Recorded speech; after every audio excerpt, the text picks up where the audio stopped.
Cell 1. In this cell, we're diving into two powerful techniques used for anomaly detection: Isolation Forest and Autoencoders. These methods are particularly relevant in fields like investment management, where identifying unusual market behavior can provide a significant edge for decision making.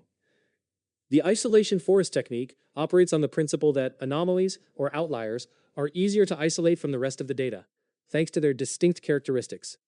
It employs random decision trees to effectively partition data points, making it straightforward to spot those anomalies. This characteristic is especially beneficial because, in financial contexts, recognizing unusual stock behavior relative to peers can lead to timely interventions or strategic investments. On the other hand, autoencoders approach the problem differently. This method utilizes neural networks to learn how to reconstruct patterns of normal data. By focusing on what normal looks like, it becomes more challenging to capture anomalies during this reconstruction process. Therefore, if an instance fails to recreate accurately, it can signal that the data point might be an outlier worth investigating closely. The application of these techniques can manifest in various ways within investment management, such as detecting market regime shifts or spotting unusual volatility. For instance, if a stock suddenly exhibits behavior that diverges significantly from its peers, either method can help highlight this deviation, thereby informing smarter trading strategies. As we move forward, the next cell will likely explore how these concepts can be implemented in practice, allowing us to apply our understanding of these anomaly detection methods directly to real-world datasets. This will enable us to build on the foundation we've established and leverage these techniques for actionable insights. Cell 2. In this cell, we're pulling market data from Yahoo Finance, focusing specifically on the closing prices of a selected group of major tech companies. This is vital because understanding historical price movements lays the groundwork for various financial analyses and strategies, such as assessing performance or calculating returns. Let's delve into how this works. First, we import necessary libraries, Yahoo Finance, Pandas, and NumPy, alongside a warnings module to suppress any irrelevant messages that could distract us. Next, we define a list of tickers representing key companies, such as Apple, Microsoft, and Amazon. These tickers will serve as identifiers for the stocks we want to analyze. Using the yf.download function, we gather the data starting from January 1st, 2018. By setting auto-adjust to true, we're ensuring the prices account for corporate actions like stock splits or dividends, which is crucial for accuracy. After downloading this data, we focus solely on the close prices, which typically reflect the final trading price of the stock for each day. What follows is the calculation of returns, achieved by taking the percentage change in the closing prices. This step is particularly important as it allows us to assess how much the stock prices change over time, giving us insights into trends and volatility. We drop any missing values to ensure the dataset is clean, preparing it for further analysis. The next step might involve using these returns for more intricate analyses or visualizations, potentially looking at correlations between stocks or assessing market performance overall. As we progress, we'll likely apply various analytical techniques to deepen our understanding of how these assets interact in the financial landscape. Cell 3. In this cell, we're constructing a new data frame to capture several important financial features that will help us analyze and understand the performance of our assets. These features, such as mean return, volatility, and momentum, are crucial for evaluating risk and making informed investment decisions. Let's delve into the individual computations within this cell. We begin by creating a new data frame called features, using the index from our returns data frame to ensure everything aligns correctly. The first feature we calculate is the mean return, which provides a sense of the average performance of our assets over time. Next, we assess volatility by calculating the standard deviation of returns, giving us an idea of how much the asset's returns fluctuate. Momentum is another vital indicator, and here we compute two momentum metrics, one based on a 20-day period and the other on a 60-day period. These calculations involve evaluating the percentage change in asset prices over the specified periods, allowing us to capture the upward or downward trends in performance. Additionally, we take a closer look at drawdown, which measures the extent to which an asset's price declines from its peak.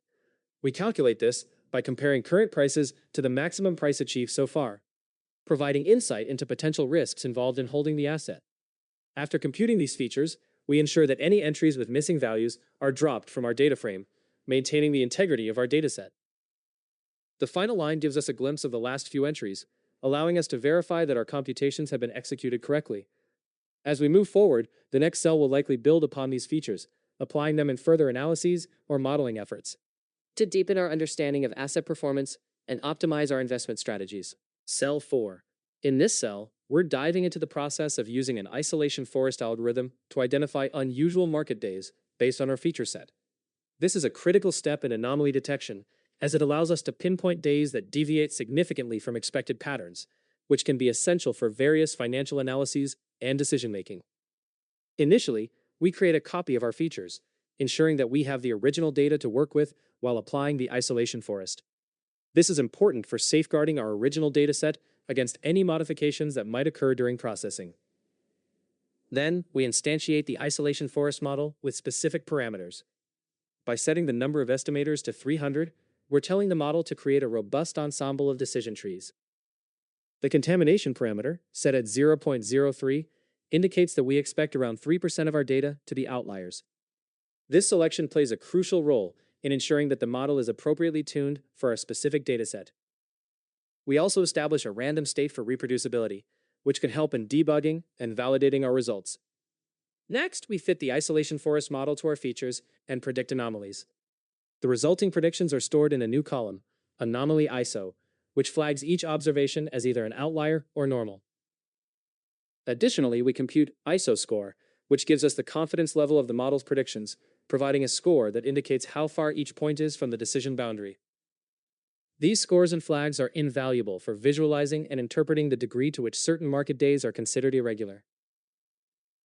As we display the tail of the updated dataset, we can start to observe those abnormal patterns in context, which sets the stage for further analysis.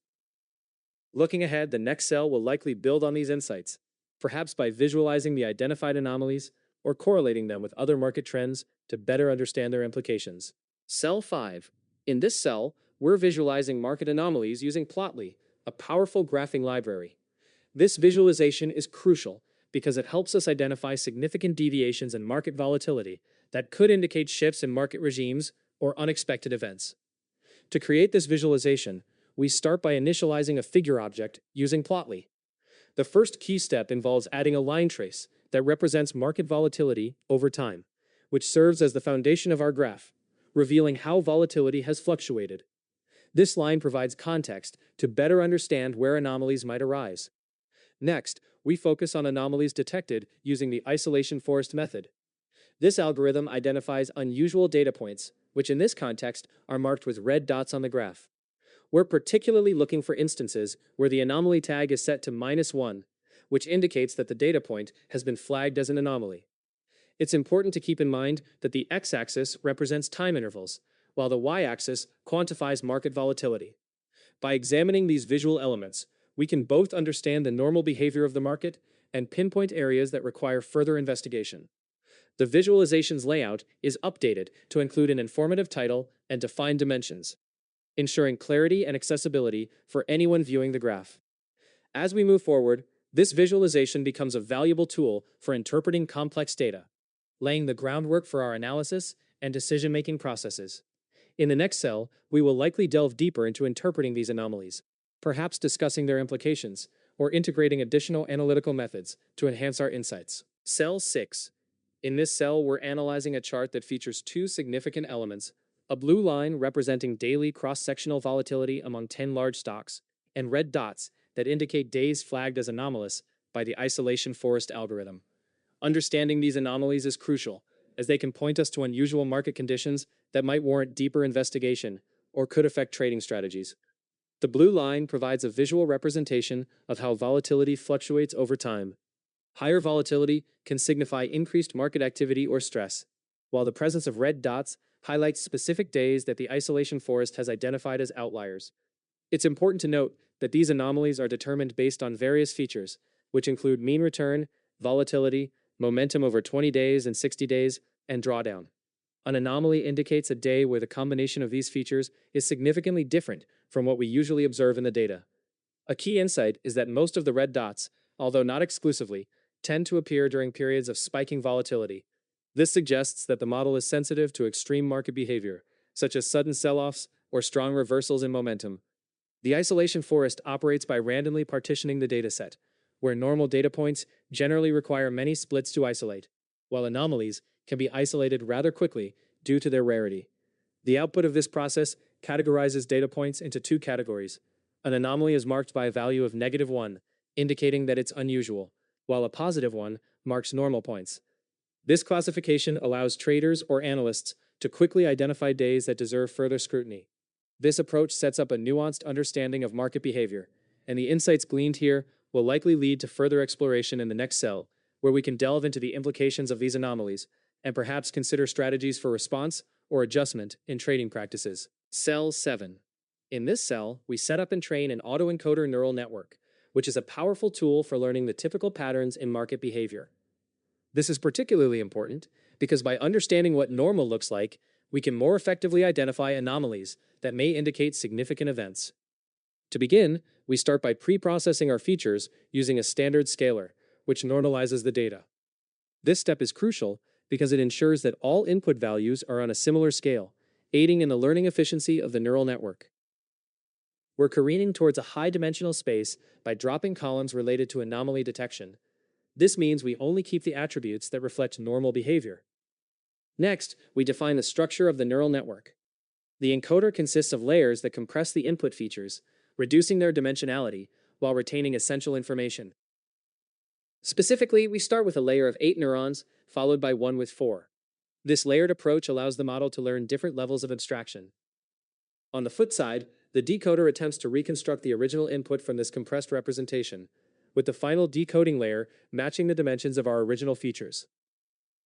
The autoencoder is then compiled using the atom optimizer and mean squared error as our loss function, which allows it to adjust and improve during training by minimizing the reconstruction error. Training proceeds with our normalized features over 40 epochs, using batches of 64 samples at a time. Keeping verbosity off helps in focusing on the model's performance without excessive output clutter.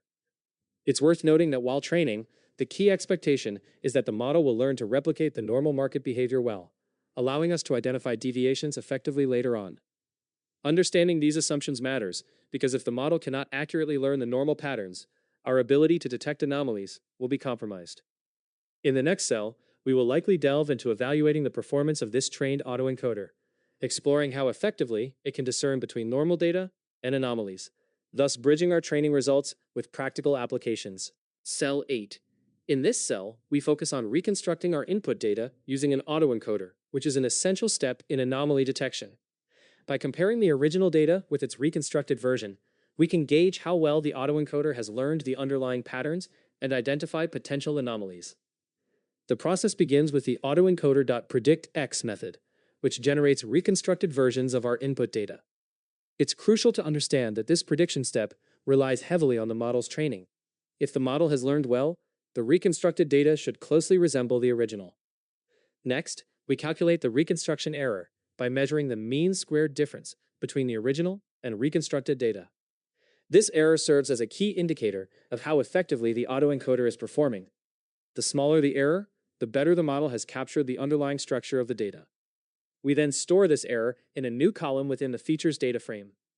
To identify anomalies, we set a threshold using the 97th percentile of the calculated errors. This means that any data point with an error greater than this threshold is flagged as an anomaly. Lastly, we create a new binary column in the data frame to indicate whether each data point is considered an anomaly or not. It's important to note that the choice of the 97th percentile is somewhat arbitrary and may need adjustment depending on the specific context and the expected distribution of anomalies. This threshold selection can greatly affect your results, so it's wise to experiment with different values or employ techniques to determine an optimal threshold. In the upcoming cell, we'll delve deeper into analyzing these identified anomalies and discuss how they can provide insights into the data, potentially guiding further actions or investigations. Cell 9. In this cell, we're visualizing anomalies detected by an autoencoder, a neural network designed to learn efficient representations of data. The ability to identify these anomalies is crucial, as it helps us to better understand irregular patterns, which can signal critical market changes or potential risks. To dive deeper into what this visualization entails, we first filter our dataset to isolate the records marked as anomalies by the autoencoder. This filtered dataset is essential because it allows us to focus solely on those points that our model has flagged for further inspection. The variable ae_anom holds these specific entries, which will be the highlight of our visual analysis. Next, we initialize a figure using Plotly's capabilities, which allows us to create interactive plots. Moving forward, we add two traces to this figure. The first trace plots the overall volatility of the features dataset as a smooth line, giving us a clear view of volatility trends over time. This foundational line lays the groundwork for interpreting where anomalies appear in context. The second trace is more intriguing. It represents the detected anomalies. Using distinct markers in orange, this layer allows us to pinpoint immediately where these outliers occur in relation to the volatility trend. This contrast is important, as it visually emphasizes the anomalies against the backdrop of normal market behavior. To enhance readability and engagement, we've updated the layout of our figure with a title that succinctly summarizes what we're observing: a detection of market regime shifts through the lens of an autoencoder. The dimensions of the plot ensure that all elements are clearly visible, making it user-friendly for analysis. As we proceed to display this figure, we gain insights that could inform our next steps in model refinement or investment strategy adjustments. In the upcoming cell, we'll likely build on these visual insights by perhaps delving into the implications of these detected anomalies or further refining our anomaly detection methodology. This continuous loop of analysis and improvement is key to leveraging our model effectively in a dynamically changing market. Cell 10. In this cell, we're diving into a visualization that captures market volatility over time, with a particular focus on identifying periods of unusual behavior. The blue line represents how volatile the market is, while the orange dots signify specific dates that the autoencoder has flagged as atypical when considering a collective set of features. This process is crucial because it goes beyond merely identifying spikes in volatility. It also highlights when the broader patterns deviate from what the model has learned to be normal. The logic behind this model is quite sophisticated. Each orange dot indicates at least one significant anomaly. This could mean that volatility has gone off the charts, the relationship between momentum and volatility has shifted in unexpected ways, or even that the drawdown pattern appears abnormal. It's a more holistic view of market states, rather than just focusing on individual high volatility days. For instance, a day might be marked as unusual, not simply because volatility is elevated, but because momentum is dropping significantly, and drawdowns are behaving in a way that stands out from the model's learned structure. Essentially, this approach allows us to detect ongoing regime shifts or different market states, thereby providing far more context than merely noting a spike. By examining the chart, we can identify clusters of these anomalies, especially during notable periods like early 2020 and around parts of 2022 and 2023. This suggests that the model sees these windows as times of persistently abnormal market regimes, rather than just isolated incidents. Instead of merely stating that one weird day happened, our model communicates that the market has entered an unusual state that persists for a while, which can be incredibly useful for portfolio management. When we notice a rise in these anomaly scores, a portfolio manager might take prudent measures such as reducing leverage, cutting back on risky assets, or even rotating into more defensive investments. However, it's important to note that this chart doesn't imply that these anomalies are inherently negative or bearish. They simply indicate a divergence from the norm. An orange dot could signify various situations, such as a potential market crash, a rebound, or even a transitional phase in market regimes. So rather than interpreting every orange dot as a signal to sell off all assets, think of it as a warning light that calls for a more nuanced assessment. In the next cell, we will likely explore the implications of these detected anomalies on portfolio strategies, helping us understand how to navigate these shifts in market dynamics effectively. Cell 11. In this cell, we delve into the crucial task of analyzing abnormal market regimes, something that can significantly influence investment strategies. Understanding these anomalies is vital because they can reveal patterns that signal underlying shifts in market behavior, which can be pivotal for making informed decisions. To begin, we recognize that several historical events serve as benchmarks for what we might classify as anomalies, such as the COVID crash in March 2020 and the inflation shock of 2022, along with more recent banking stresses in 2023. By establishing these examples, we set the stage for identifying similar occurrences in ongoing market conditions. We highlight a specific use case for these methods: stock anomaly detection. Here, we aim to identify stocks that are displaying behavior significantly diverging from their sector peers. This includes monitoring signals like unusual volatility spikes, abnormal momentum, sudden liquidity collapses, and large drawdowns. Each of these signals not only indicates potential risks, but also suggests opportunities, as they often precede critical events, such as earning surprises, bankruptcies, mergers and acquisitions, and shifts in sector dynamics. As we carry on with our analysis, it's important to be aware of the assumptions we're making. For instance, while we rely on historical data to predict future anomalies, market conditions are constantly evolving, requiring us to adjust our models accordingly. As we move to the next cell, we'll likely shift our focus toward quantifying these anomalies and developing a framework that can effectively monitor and respond to them in real time, enhancing our investment decision-making process. Cell 12. In this cell, we take a deeper dive into our analysis to extract more actionable insights from the data. By understanding the flag dates, we can determine how both models behaved under various market conditions, which is critical for validating our approach and identifying trends. The focus here is on several key questions. First, we want to pinpoint the specific dates that were flagged by the models. This will help us identify which events or periods warrant further investigation. Then, we're interested in comparing the outputs of both models to see if they aligned on the flagged dates, which can indicate the robustness of their predictions. Additionally, we'll explore the types of market conditions that frequently led to these flags. By understanding these conditions, we can gain insights into their potential implications for strategy adjustments or risk management. It's also essential to see if the flag dates correlate with known stress events in the market, as this could lend credibility to our findings and inform future analyses. While executing this, it's important to remain aware of assumptions we're making about the data and potential biases inherent in the models. Data integrity and context will significantly influence our conclusions. As we move forward, the next cell will likely build on this foundational understanding by further analyzing the flag dates in relation to specific external stress events and market behavior, providing a clearer picture of what these flags might indicate for future trading strategies. Cell 13. In this cell, we're diving into a comparative analysis of two anomaly detection models, the Isolation Forest and the Autoencoder. This comparison is crucial because it not only reveals how often these models identify the same anomalous events, but also highlights the strongest anomalies, those flagged by both methods. First, we establish flags for each model's anomalies. The Isolation Forest model marks anomalies with a value of -1 in the anomaly ISO column, and we convert this to a binary flag, 1 for anomalies and 0 for non-anomalies. Similarly, we take the output from the autoencoder and directly assign it to AE flag. This sets the stage for a side-by-side comparison. Next, we create a new column called Both Flagged, which assesses whether both models flagged the same data point as anomalous. The logic here is straightforward. If both flags are set to 1 for a given row, this indicates that both models agree on that data point being an anomaly.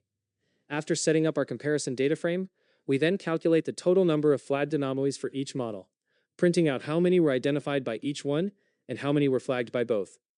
Finally, we filter the original features to extract the records where both models agreed on the anomalies. We display a preview of some key metrics associated with these jointly flagged anomalies, such as mean return, volatility, and drawdown values. This detailed view provides insights into the characteristics of the most critical anomalies identified by both models.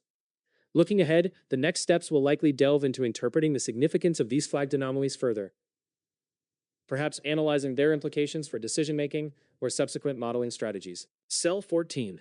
In this cell, we focus on identifying the most extreme anomaly dates using two different methods, the Isolation Forest and an autoencoder. Understanding these anomalies is crucial because they can indicate significant events or shifts in financial data, which could be pivotal for traders and analysts. The first part of the cell employs the Isolation Forest algorithm, which is geared toward anomaly detection by scoring observations based on how isolated they are from the rest of the dataset. Here, we're sorting the features based on the ISO score, where a lower score indicates a higher level of anomalous activity. By copying the sorted data into a new data frame and displaying the top 15 rows, we can visually inspect key variables like mean return, volatility, and drawdown alongside their anomaly scores, helping us gauge which dates stand out as particularly unusual. Moving on, we apply a similar logic with the autoencoder method, which analyzes reconstruction errors to determine anomalies. This time, we're sorting the dataset by AE error, and this approach flips our perspective. A higher error signifies more significant anomalies. Again, we're creating a new data frame to showcase the top 15 records, allowing us to examine the same set of variables, which aids in comparing both techniques' effectiveness. It's important to note that while both methods aim to unearth anomalies, they rely on different mechanisms, which might yield different results. Users should be cautious about over-interpreting these findings, as anomalies can stem from various factors that require further investigation. Looking ahead, the next cell will likely expand on these findings by either exploring the implications of the detected anomalies or integrating them into further analyses. Understanding the nature of these extreme data points will be essential for making informed decisions as we progress. Cell 15. In this cell, we're diving into the characteristics of anomalous versus normal days by summarizing key financial features. This analysis is crucial as it allows us to understand how these two categories differ, which can inform trading strategies and risk management. We start by focusing on data captured through the isolation forest method, which identifies anomalies in our dataset. By grouping the data based on whether a day is classified as anomalous, meaning the algorithm flagged it as an outlier, we can examine the mean values of several significant metrics: mean return, volatility, momentum over two different time frames, and drawdown. These variables provide insights into the performance and risk associated with those anomalous days compared to normal ones. Next, we perform a similar summary for the anomalies identified by the autoencoder method, a different approach to anomaly detection. Here, we group our data to focus on days labeled as anomalous by the autoencoder algorithm, extracting the same critical features. This comparison helps us validate whether both methods yield similar insights or highlight distinct patterns in the data. It's important to remember that the findings are based on assumptions. If the algorithms misclassify days, it can skew the averages, potentially misleading our conclusions.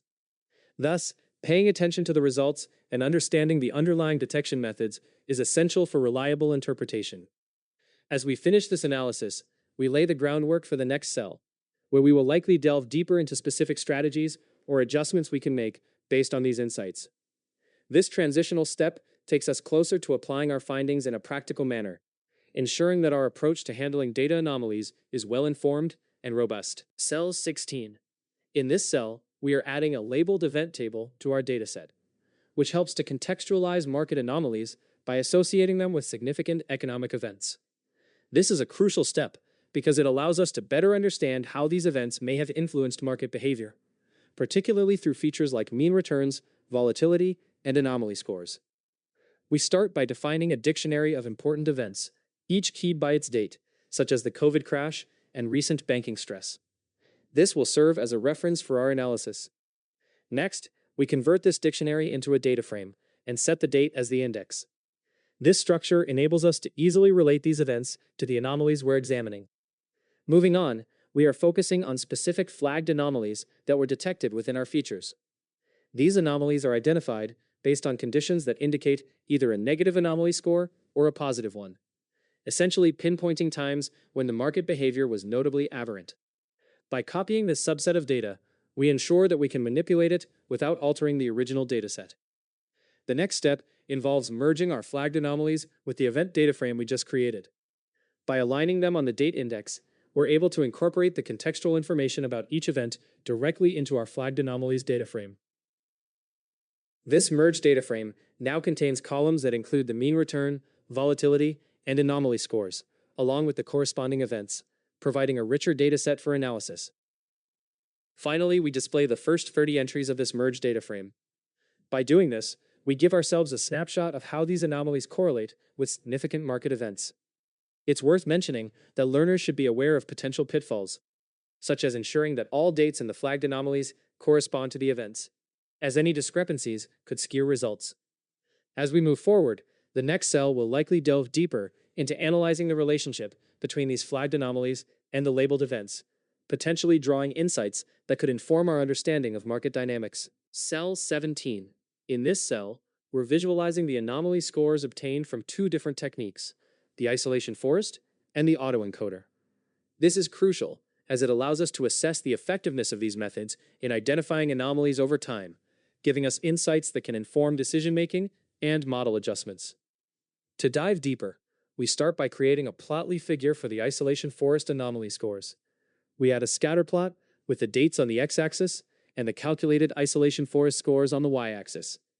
This enables a clear visual representation of how the scores fluctuate over time, which can help us identify trends or patterns indicative of anomalies. The layout is set to ensure clarity and ease of interpretation, with a defined title and dimensions to make it easily viewable. Following this, we generate another figure to illustrate the reconstruction error from the autoencoder. Here, the process is similar. We again want to visualize how the reconstruction error evolves over time, allowing us to observe periods where the error spikes, suggesting potential anomalies. The key variable here is the reconstruction error, which indicates how well the autoencoder can recreate the input data. These visualizations are essential tools in our analysis toolkit. They not only help us spot anomalies, but also provide a basis for comparison between the two methods. It's worth noting that while these scores can highlight unusual behavior, they do require careful interpretation. Spikes in scores do not always signify true anomalies, and context is needed to make informed decisions. As we move on to the next cell, we'll likely focus on analyzing and interpreting these visual outputs. This will help deepen our insights into the nature of the anomalies we've identified, and enhance our overall understanding of the data. Cell 18. In this code cell, we're creating a comprehensive analysis that compares two anomaly detection techniques, referred to as ISO and AE. Our goal is to develop a clearer picture of how these two methods align and differ in identifying anomalies, which is crucial for understanding their effectiveness in various contexts. To start off, we establish consistent binary flags for outputs from both techniques. The ISO method labels anomalies with a -1. Hence, we create an ISO flag that marks these instances with a 1 if an anomaly is detected and a 0 if not. Similarly, the AE method directly translates its anomaly results into a binary format through the AE flag. This systematic approach allows us to easily manipulate and analyze data without ambiguity. Next, we define a function named overlap_label, which categorizes each observation based on the flags we just created. Depending on whether an anomaly is marked by both methods, just one, or neither, rows are labeled accordingly. This categorization groups the anomalies into 4 distinct categories, both methods detecting an anomaly, ISO only, AE only, and neither detecting any anomalies. This step is foundational, as it sets up our analysis of how often the two methods agree or disagree in their anomaly assessments. Following this categorization, we construct an overlap count table. This table aggregates our labeled data to quantify how many anomalies fall into each category. With the use of the value counts method, we transform our labeled observations into a structured format that tells us about the counts of each overlap group. After determining the counts, we calculate the percentage representation of each group, giving us insight into how significant each category is relative to the entire dataset. Finally, we prepare to display this well-organized table, which not only highlights the counts but also presents them in a percentage format for easier interpretation. We want to make sure that our findings can be quickly understood, emphasizing the relationships between the two anomaly detection methods. Looking ahead, this exploration of the overlap between ISO and AE sets the stage for deeper analysis in the next cell. We will likely investigate the implications of these findings, perhaps delving into performance metrics or exploring how different contexts may influence the effectiveness of these techniques. Cell 19. In this cell, we're using a crosstab to examine the relationship between two variables, the isolation forest flag and the autoencoder flag from our features dataset. This analysis is essential because it allows us to visually compare how the two methods classify the same samples, providing insights into their similarities and differences.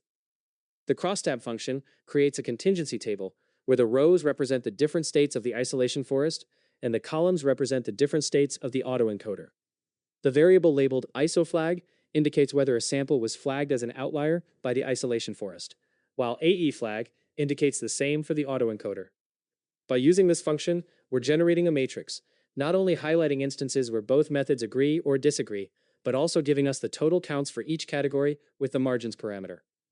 This matrix will help in identifying any interesting patterns or discrepancies between the two anomaly detection approaches.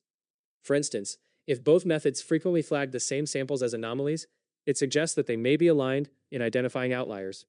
Conversely, a high number of discrepancies may indicate that the methods have different perspectives on what constitutes an anomaly.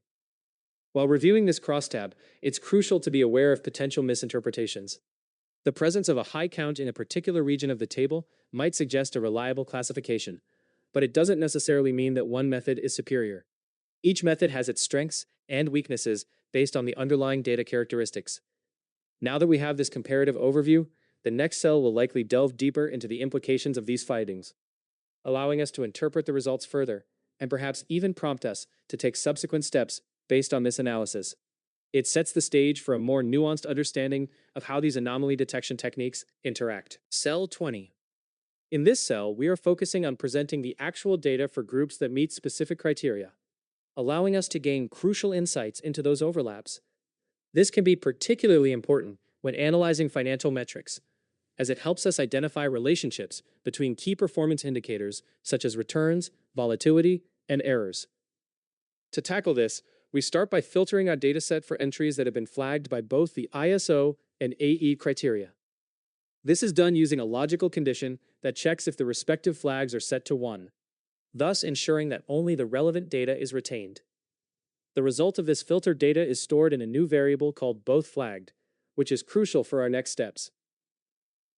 Next, we display a subset of this data, specifically focusing on several key columns: mean return, volatility, 20-period and 60-period momentum, drawdown, ISO score, and AE error. These metrics are important as they provide a holistic view of performance and risk associated with those flagged instances. By examining these variables, we can start to uncover patterns that might suggest optimal trading strategies or highlight areas needing improvement. While working with this data, it's important to remember that our conclusions will largely depend on the integrity of the flags we've set. If there are any inconsistencies in flagging or in the underlying data, that could skew our analysis. Therefore, confirming the correctness of our flagged entries before interpreting results becomes essential. As we move on to the next cell, we'll likely delve deeper into analyzing these outputs. We'll be exploring how the relationships you've uncovered can inform our strategic decisions. This will build on the foundations laid here, empowering us to draw more nuanced conclusions from the data we are examining. Cell 21. In this cell, we're creating a summary table to analyze the overlap between two flags, specifically the ISO-flagged and AE-flagged features. This step is crucial because understanding the intersection and uniqueness of these flags allows us to gauge the effectiveness of our data categorization and identify any potential areas for refinement. To build the summary table, we first initialize a data frame named Summary Overlap using the Pandas library. Within this data frame, we calculate several key values that tell us about the status of the flags. For instance, we find the total number of instances flagged by the ISO feature and those flagged by AE. Moreover, we specifically measure where both flags are present, as well as where only one of them applies. The logic also includes comparisons to determine cases where neither feature is flagged. Each of these calculations is pivotal, as they help us dissect the relationships between the flags. For example, by tracking how many records fall into each category, whether flagged by both, only one, or neither, we can make informed decisions regarding our data analysis strategy. A few assumptions underpin this analysis. We're operating under the expectation that the features are binary, meaning values are either 0 or 1. This simplicity aids in our calculations, but is something to keep in mind if the data were to contain anomalies or unexpected values. Finally, once we display this summary table, we can easily visualize and interpret how our data points are distributed across these different categories. This clarity will set us up nicely for the next cell, where we'll likely delve deeper into interpreting these results, drawing insights, and perhaps even applying some visualization techniques to uncover trends in the flagged data. Cell 22. In this cell, we're exploring key differences between two advanced techniques used in finance for anomaly detection: the Isolation Forest and the Autoencoder. Understanding how each model functions will help us identify unusual patterns in market behavior more effectively. The Isolation Forest is primarily designed to detect unusual market states, focusing on scenarios like volatility spikes. This method works by isolating anomalies in datasets, which means it assigns a higher score to events that occur less frequently or deviate from expected patterns. So when there's a sudden spike in volatility, the model identifies it as an anomaly, signifying a potential market shock that traders should pay attention to. On the other hand, the autoencoder takes a different approach, examining combinations of features that may not typically correlate under normal conditions. This model operates by compressing data representations and reconstructing them, which allows it to capture nonlinear relationships. When it detects a high level of volatility, it infers that strong momentum is present, but there's often a low correlation with other market factors. This can signal underlying changes in market structure and trends that the Isolation Forest might not catch. As we contrast these two models, it's crucial to remember that the Isolation Forest is more focused on identifying outliers directly tied to market shocks. while the autoencoder seeks to uncover deeper, nonlinear changes in market conditions. These distinctions not only help in choosing the right tool for analysis, but also enhance our understanding of market dynamics. Looking ahead, the next cell will likely dive into applying these insights in practical scenarios where we can see how to implement these models effectively and interpret their results in real-world financial data. Cell 23. In this cell, we'll explore how tools like isolation forests and autoencoders are primarily designed for anomaly detection rather than traditional forecasting methods. While classic forecasting might suggest what price or volatility might look like in the near future, these models excel in identifying whether current market conditions deviate from what's expected. This has significant implications for financial analysis and investment management. To dive deeper, the focus here shifts from predicting specific outcomes to assessing the probability of certain market regimes. For instance, rather than asking, "What will the price be next month?" one might consider, "What is the likelihood of entering a stress regime?" This subtle shift in perspective opens up a more nuanced understanding of market signals. Key steps involve monitoring and analyzing anomaly scores to detect potential market shifts. As these scores begin to rise, they serve as valuable indicators, signaling that extraordinary conditions may be about to unfold. This could act as a pre-crash warning or trigger a risk-off strategy, allowing for timely adjustments in portfolio management. However, it's crucial to understand that these models don't provide precise predictions. Instead, they highlight increasing probabilities, such as the chance of heightened volatility or significant market drawdowns. This foresight is particularly advantageous, as it equips investors with the information to make proactive decisions rather than reactive ones. Key variables to compute include the isolation score, which measures the severity of anomalies, the autoencoder error that reflects reconstruction quality, and the anomaly flags that signal potential concerns. These elements collectively help in diagnosing market health. Looking ahead, the next cell will likely build upon these insights, exploring how to implement these models effectively and interpret the results for actionable investment strategies. Understanding this foundation is essential for navigating the complex landscape of financial forecasting with anomaly detection tools. Cell 24. In this cell, we are constructing a market feature table that will serve as inputs for our forecasting model, which is crucial for understanding trends and making informed predictions. By utilizing various financial metrics, we aim to quantify market behavior, allowing us to use these insights in our modeling process. We start by creating an empty data frame that takes its index from the returns data we've previously calculated, ensuring our features align closely with our investment's performance over time. Next, we compute several important financial indicators. First, we determine the mean return by averaging the returns across specified dimensions, giving us an overview of how each asset is performing over the selected period. Volatility is another key metric we include, calculated as the standard deviation of returns, which provides insight into the level of risk associated with each asset. We also assess momentum over different time spans by measuring percentage changes in price. The 20-day and 60-day momentum scores help us understand short-term versus longer-term market trends, adding depth to our analysis. Furthermore, we compute drawdown, which measures the decline from peak prices, offering a perspective on the potential downside risk. This is achieved by comparing current prices to their historical peaks, giving us the average drawdown across our assets. Before finalizing our feature set, we ensure to drop any rows with missing values, making our dataset cleaner and more reliable for further analysis. The end result is a robust table containing key metrics that will act as critical inputs for our forecasting model. As we move forward, the next cell will likely utilize these features to train a predictive model, allowing us to turn our analyzed data into actionable insights. This transition will highlight the importance of our assembled features in making reliable forecasts. Cell 25. In this cell, we're implementing an isolation forest algorithm to identify anomalies in our dataset, which is crucial for detecting unusual patterns that could indicate significant deviations from expected behavior. Anomalies can skew analyses and lead to misleading conclusions, so identifying them helps us create more robust models. To start, we set up the isolation forest with specific parameters. We're using 300 estimators, which helps to improve the robustness of our anomaly detection. Additionally, we define a contamination level of 3%, indicating that we expect this portion of our data to be anomalous. This level is a key input, as it influences how we interpret the results and what we consider to be normal versus abnormal behavior. By fixing the random state to 42, we ensure that our results can be replicated, a vital aspect of scientific rigor. Next, we prepare our input features for the model. Here, we're selecting several important metrics: mean return, volatility, two momentum measures, and drawdown.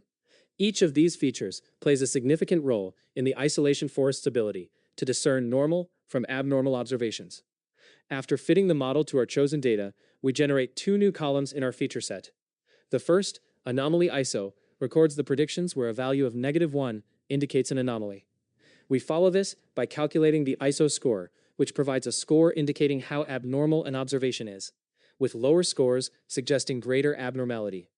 Additionally, we create a binary flag with the ISO flag variable, where a value of 1 indicates the presence of an anomaly based on the previous predictions. This is particularly useful for filtering out the anomalies in subsequent analyses or visualizations. By ending with a display of the last few rows of our updated dataset, we can quickly check the results and ensure everything looks as expected. Looking ahead, the next cell will likely build on these findings, perhaps by looking deeper into the identified anomalies or exploring ways to visualize their distribution across our dataset. This will help reinforce our understanding of their impact and guide any necessary adjustments to our model or methodology. Cell 26. In this cell, we're diving into the concept of reconstruction error by utilizing an autoencoder, a powerful tool in unsupervised learning. This process is crucial because it helps us identify anomalies in our dataset, specifically in financial metrics like mean return or volatility, allowing for better decision-making based on extreme values. To begin, we start by defining the specific features we want to analyze, which include mean return, volatility, and different momentum metrics. These features are then standardized using the standard scaler, ensuring that they are on a similar scale for our autoencoder to function effectively. This step is essential, since neural networks tend to perform better when input data is normalized. Next, we lay out the structure of our autoencoder. The encoder compresses the input data into a lower dimensional representation, while the decoder aims to reconstruct the original input from this compressed state.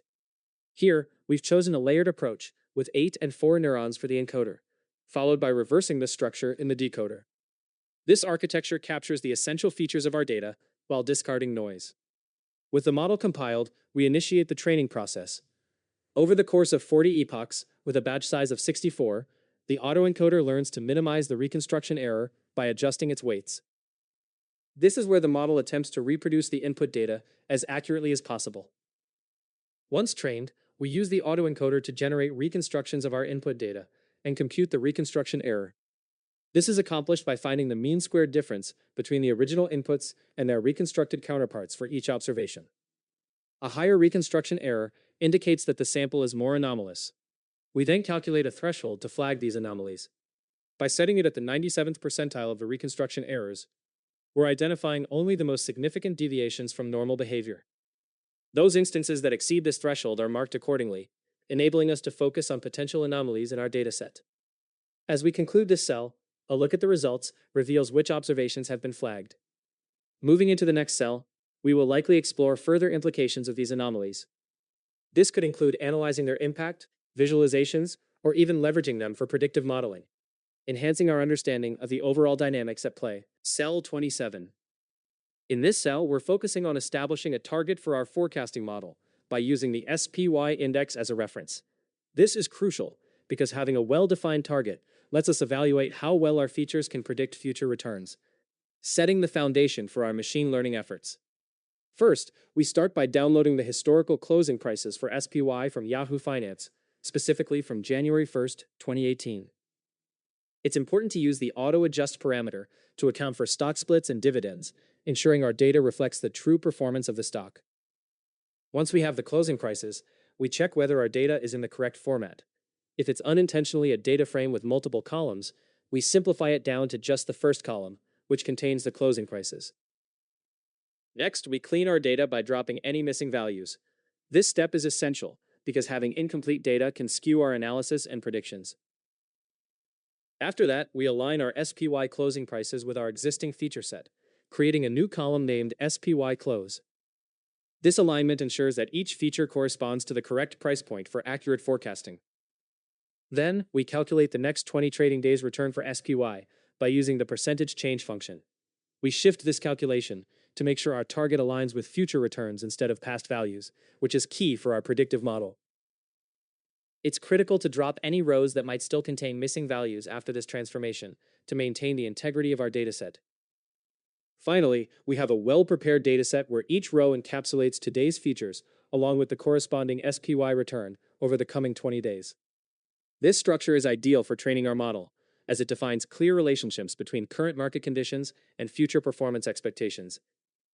Looking ahead to the next cell, we are likely to delve into how we can use this enriched dataset to train our predictive model, aiming to uncover patterns that can lead to profitable trading strategies. Cell 28.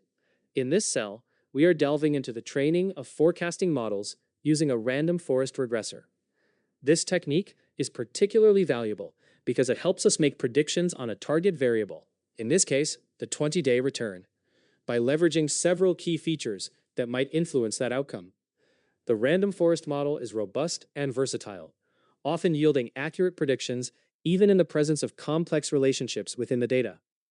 We begin by defining our feature columns, which include metrics like mean return, volatility, and various momentum indicators. These features are instrumental in providing context for the target variable we seek to predict. The next step involves preparing our datasets for training and testing. We split the data chronologically, a crucial approach in time series forecasting to ensure our model learns from past data to predict future trends. Now, we define our model, setting parameters that control its complexity, such as the number of estimators and the maximum depth of each tree.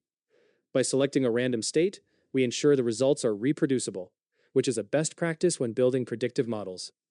After fitting the model on the training data, we proceed to make predictions on our test set. This is where we assess the model's performance, using metrics like root mean squared error and R squared.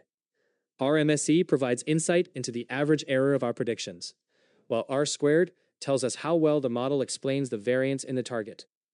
It's important to note that while we're using a random forest in this instance, the choice of model can significantly impact results depending on the data characteristics. We have to stay mindful of potential pitfalls, such as overfitting if our parameter choices are too lenient. Looking forward, the next cell likely explores how we can interpret these results or visualize them, offering deeper insights into the effectiveness of our forecasting model. This will be crucial for understanding the implications of our predictions in real-world scenarios. Cell 29. In this cell, we're diving into using the XGBoost algorithm to create a regression model, specifically with the XGB regressor. This technique is significant because XGBoost often yields powerful predictions and can handle large datasets effectively, which is crucial in various fields like finance and healthcare. The first step involves importing the XGB regressor class and configuring its parameters. Here we set the number of estimators to 300, which means our model will create 300 decision trees during training. This is combined with a maximum depth of 4, allowing the trees to grow deep enough to capture complex patterns in the data, while still avoiding overfitting by keeping them relatively shallow. The learning rate is set to a modest 0.05, ensuring the model learns slowly and steadily, which is particularly helpful in preventing drastic changes that could skew the results. Both subsample and cull sample by tree are defined at 0.9, indicating that 90% of the training data and the features are used in each boosting round. This encourages diversity among the trees, which can enhance the overall robustness of our predictions, while the random state ensures that we can reproduce these results in any future runs. Following this setup, the model is fitted on the training data, represented by Xtrain and Ytrain. Once trained, we then generate predictions on the test dataset using Xtest. It's essential to understand that this step is where we actually evaluate how well our model performs based on unseen data, which is fundamental in machine learning. After predictions are made, we calculate two important metrics: the root mean squared error, or RMSE, and the R squared score. The RMSE provides a tangible measure of how far off our predictions are from the actual values, with smaller values indicating better accuracy. Meanwhile, the R squared score helps us understand the proportion of variance in the target variable that's predictable from our input features, giving us a broader view of the model's effectiveness. As you advance, keep in mind the implications of tuning these hyperparameters, since they can greatly influence the model's performance. In the next cell, we're likely going to compare these results with other regression models, which could help us determine the strengths and weaknesses of XGBoost in the context of our dataset. Cell 30. In this cell, we're setting up and training a random forest model to evaluate its performance using a selection of crucial financial features. This step is vital because it allows us to better understand how well these features can predict our target variable. which in this context is likely tied to investment performance metrics. We begin by defining a list of important features that include mean return, volatility, momentum over 20 days, momentum over 60 days, and drawdown. These features were chosen because they are widely recognized in finance for their predictive power. Once we've specified these base columns, we extract the corresponding data from our dataset to create a new data frame. Next, we split this data frame into training and testing sets, which is essential for assessing the model's performance objectively. The training set will help the model learn patterns, while the testing set serves to evaluate how well the model generalizes to unseen data. Our split point is dictated by a variable called split IDX, ensuring that we maintain the temporal integrity of our data. Now we introduce a random forest regressor with specific parameters. We set the number of estimators to 300, which indicates the number of trees in the forest, while limiting the maximum depth to 6 helps prevent overfitting. The parameter for minimum samples per leaf ensures that each leaf in our trees contains a sufficient number of samples for more reliable predictions. Using a random state of 42 allows for reproducibility in model training. After fitting our model to the training data, we move to make predictions on the testing data.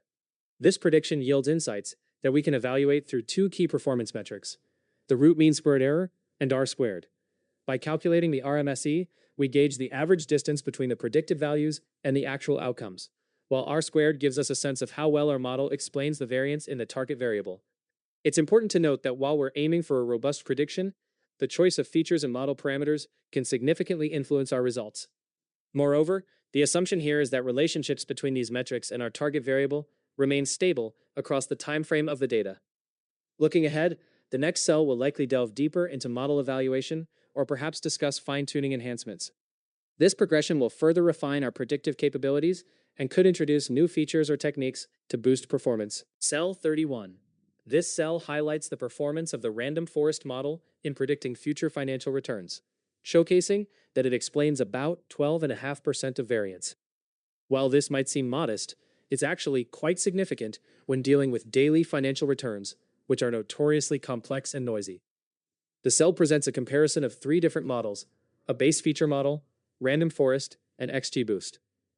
The root mean square error, or RMSE, for the base features is around 0.03415, while the Random Forest model shows a slight improvement with an RMSE of 0.03390. This progression indicates that the Random Forest model enhances prediction accuracy, as evidenced by its improved R-squared value, which shifts from 0.112 to 0.125. It's important to understand that R-squared values close to 0.1, while low in traditional contexts, represent a notable achievement in financial modeling, where many quant strategies fall below even 0.02. One of the key takeaways here is the reality of quantitative investing. Even models with seemingly low predictive power can yield successful strategies. The equation small edge multiplied by many trades equals profits encapsulates this idea beautifully. For instance, envision a scenario where the expected return per trade is merely 0.2%, but with 500 trades executed in a year, that small advantage can aggregate into substantial annual profits. As we move to the next cell, we'll likely delve into further analysis or perhaps investigate additional models or techniques to enhance our predictions and strategy development in this intricate financial landscape. Cell 32. In this cell, we're diving into data visualization, a crucial tool for understanding and interpreting the results of our predictions. Specifically, we're creating a plot that compares actual returns over the next 20 days against the predictions made by two different models, a random forest model and an XGBoost model. This visual representation helps us quickly gauge how well our predictive models perform in relation to actual outcomes. First, we start by setting up a data frame that contains pertinent information. This data frame is constructed using the test dataset, which includes the dates, actual returns, and the predicted returns from both models.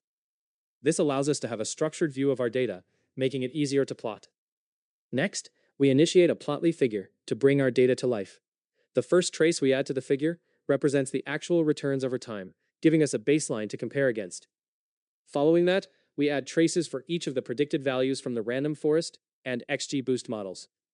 By visualizing these three data series on the same graph, we can effectively assess not just how close the predictions are to actual returns, but also how they compare with each other. It's worth noting that in this visualization, we're encapsulating a complex story in a straightforward manner. The layout is designed to be clear and informative, with a suitable title that reflects the essence of the comparison being made. We also set the dimensions of the plot, ensuring that it is appropriately resized for better visibility and analysis. As you look at the resulting graph, you'll want to examine the alignment of the predicted lines with the actual returns closely. Any significant deviations might indicate areas for improvement in the models, or could suggest changes in market conditions that weren't captured during training. In the next cell, we will likely take a deeper dive into the performance metrics of these models, quantifying how well they predict the actual returns and determining areas where adjustments might be beneficial. This will help us build a more comprehensive understanding of model effectiveness and guide any refinements for future predictions. Cell 33. In this cell, we're diving into a comparison of two powerful anomaly detection techniques, Isolation Forest and Autoencoders. Understanding the strengths and weaknesses of each approach is crucial for selecting the right method based on your data and objectives. The Isolation Forest algorithm stands out for its speed and efficiency, particularly with tabular data. It requires no scaling or complex neural network architectures, making it a great option when quick anomaly detection is essential, like with large transaction datasets. However, it does have limitations. Its effectiveness diminishes when dealing with intricate nonlinear relationships, so if your data exhibits such patterns, it may not perform as well. On the other hand, autoencoders excel in capturing complex nonlinear patterns and are particularly suited for high-dimensional data such as images and sensor signals. Their capacity to process intricate structures makes them ideal for deep anomaly detection. However, it's important to note that training an autoencoder involves a more time-consuming process that requires tuning and scaling, making it less straightforward than Isolation Forest. When choosing between these two methods, context matters. If you're working with tabular financial data and require rapid identification of anomalies, then Isolation Forest is likely your best bet. Conversely, if your data involves intricate patterns and high-dimensional feature sets, such as logs or sensor data, then autoencoders may provide you with deeper insights despite their challenges. In the upcoming cell, we'll explore how to implement one of these methods in practice, applying the theoretical knowledge we've just discussed to real-world datasets. This hands-on application will deepen your understanding of how each technique operates and their potential impact on your data analysis tasks. Cell 34. In this cell, we mark the completion of our current analysis, serving as a conclusion to the work we've undertaken. Ending a series of computational tasks or exploratory data analysis is crucial, as it allows us to summarize our findings and reflect on the insights we've gained. As we wrap things up, it's important to consider how the data we've examined contributes to our overall understanding of the subject at hand. By reaching this point, we can assess the implications of our results and consider any potential next steps. This moment serves not only as a stopping point, but also as a transition to deeper discussions or analyses that may follow. Reflecting on the process, we might think about how each step contributed to the answers we sought and what frameworks or assumptions shaped our conclusions. One should also keep in mind any limitations or unexpected results that arose during our explorations, as these can guide future inquiries. With the analysis concluded, we're now poised to transition into new topics or perhaps dive deeper into related areas. This allows us to leverage what we've learned here and apply it to upcoming challenges or questions we might address in the next cell.